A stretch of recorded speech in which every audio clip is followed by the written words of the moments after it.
Hey everyone, today I'm going to teach you how to check your Uber ride history. So let's get started with this quick tutorial. First, I'm opening the Uber app on my phone, and once I'm on the main screen, I'm looking down at the bottom of the app. There I can see several menu options, and I'm clicking on Activity. This is the tab that stores all your past rides and delivery orders in one place, making it easy to review what you've done recently. Once I tap on Activity, the app takes me to a screen where I can see all my recent activity or history displayed in chronological order.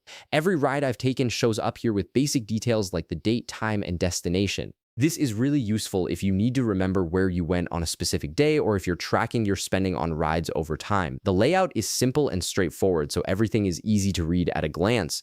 Now, if I want to see more detailed information about any particular ride, I can click on each of it to see the details and check the receipt. When I tap on a ride, it opens up a full breakdown that includes the pickup location, drop-off location, the fare you paid, the payment method used, and even the driver's name.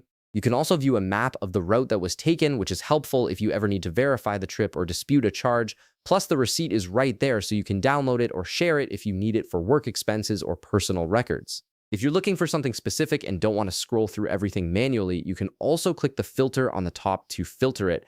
The filter option lets you narrow down your activity by different categories such as completed rides, canceled trips, or even deliveries if you use Uber Eats. You can also filter by date range, which is especially handy if you're trying to find a ride from a few weeks or months ago. Just select the criteria you need and the app will instantly update the list to show only the relevant trips. Then that's it. You've now got full access to your Uber ride history, complete with receipts and filtering options whenever you need them. If this video helped you out, be sure to leave a like, subscribe, and I'll see you in the next one.